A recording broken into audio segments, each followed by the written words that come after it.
एका परीक्षेसाठी लाखो विद्यार्थी दिवस रात्र मेहनत करतात. काही जण 2-2 वर्ष घरापासून दूर राहतात. पालक लाखो रुपये खर्च करतात आणि एका दिवसाच्या या परीक्षेवरती त्यांचं संपूर्ण भविष्य हे अवलंबून असतं. पण कल्पना करा, परीक्षा झाल्यानंतरच विद्यार्थ्यांच्या मनात प्रश्न निर्माण झाला की आपली मेहनत खरंच न्यायानं मोजली गेली का? याच प्रश्नातून सुरू झालं नीटचं आंदोलन.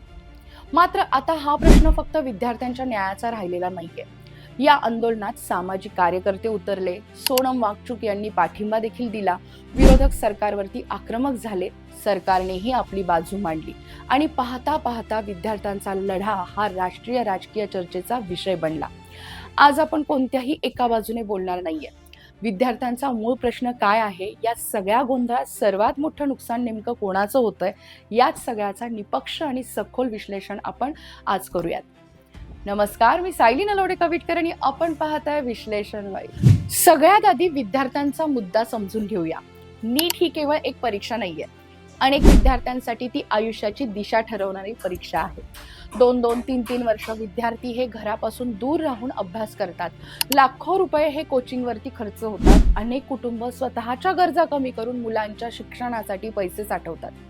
एका गुणासाठी, एका रँकसाठी हजारो तासांची मेहनत घेतली जाते आणि अशा परीक्षेबाबत जर पेपरफुटीच्या बातम्या येतात, गैरव्यवहाराच्या चर्चा होतात, निकालावरती प्रश्नचिन्ह उभं राहतं, तर विद्यार्थ्यांचा संताप होणं हे अगदी स्वाभाविक आहे.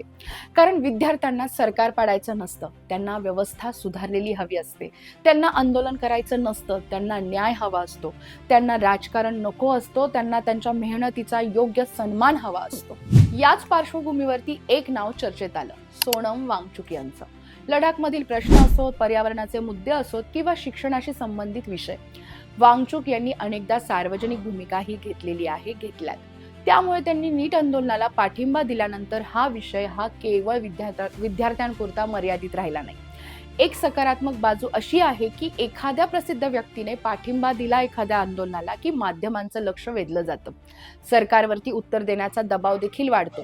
सामान्य विद्यार्थ्यांचा आवाज हा देशभर पोहोचतो. पण त्याच वेळी एक दुसराही प्रश्न निर्माण होतो की प्रसिद्ध व्यक्ती आंदोलनात आल्यावरती मुद्दा मोठा होतो, पण कधी कधी व्यक्तीच चर्चेचं केंद्रबिंदू बनते आणि मूळ प्रश्न मागे पडतो. आज सोशल मीडियावरती चर्चा विद्यार्थ्यांच्या मागण्यांपेक्षा सोनम वांगचुक काय म्हणाले यावरती जास्त दिसतीये.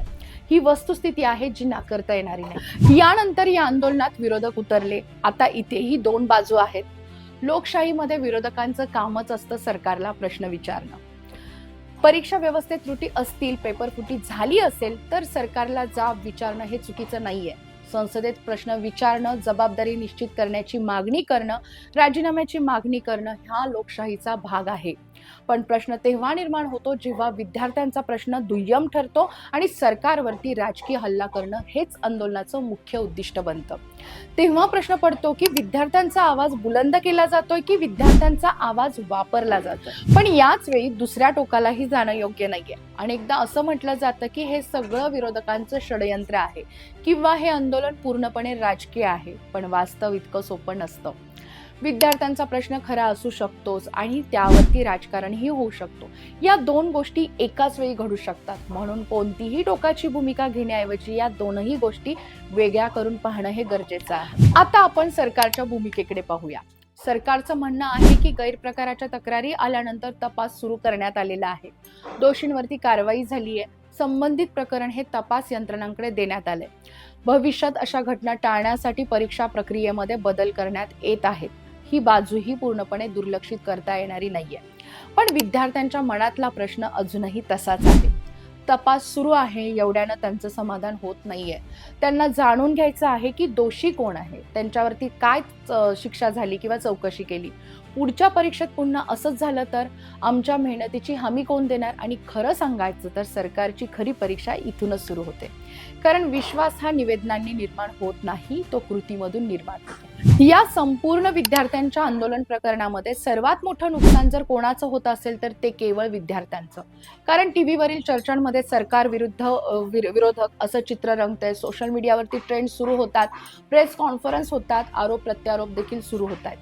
पण ज्यांचं एक शैक्षणिक वर्ष पणाला लागलेलं आहे, जो पुढची परीक्षा कधी होणार याची वाट पाहतोय, जो मानसिक तणावातून जातोय, त्या विद्यार्थ्यांचा आवाज हा अनेकदा या गोंधळामध्ये हरवून जाताना आपल्याला अनुभवायला मिळतोय.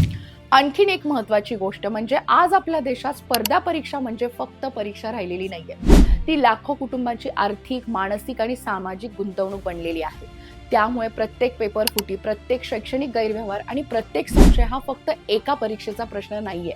तो संपूर्ण परीक्षा व्यवस्थेवरील विश्वासाचा प्रश्न बनतोय. आणि एकदा व्यवस्थेवरचा विश्वास हा डळमळीत झाला की त्याची किंमत ही पुढच्या अनेक पिढ्यांना मोजावी लागू शकते. म्हणून या प्रकरणात फक्त दोषींना शिक्षा मिळणं हे पुरेसं नाहीये, तर भविष्यात अशा घटना पुन्हा घडणार नाहीत याची विश्वासार्ह व्यवस्था उभी करणं हे त्याहून महत्त्वाचं. म्हणूनच या आंदोलनाचं यश हे कोण जिंकलं यावरती ठरणार नाहीये. सरकार अडचणीत आलं का, विरोधकांना राजकीय फायदा झाला का, सोनम वांगचुक यांचं आंदोलन किती चर्चेत राहिलं, या गोष्टी इतिहासामध्ये फार महत्त्वाच्या ठरणाऱ्या नाहीयेत.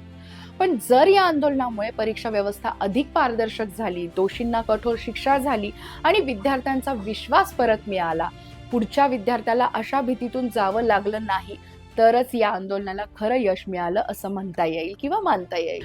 शेवटी एकच, विद्यार्थ्यांचा प्रश्न खरा आहे, त्यांचा संतापही खरा आहे. लोकशाहीत सरकारला प्रश्न विचारणं योग्यच आहे, सरकारने उत्तर देणंही तितकंच आवश्यक आणि अपेक्षित आहे. पण या सगळ्या राजकीय संघर्षात जर विद्यार्थ्यांचा आवाज दबला तर तो आपल्या लोकशाहीसाठी पराभव असेल.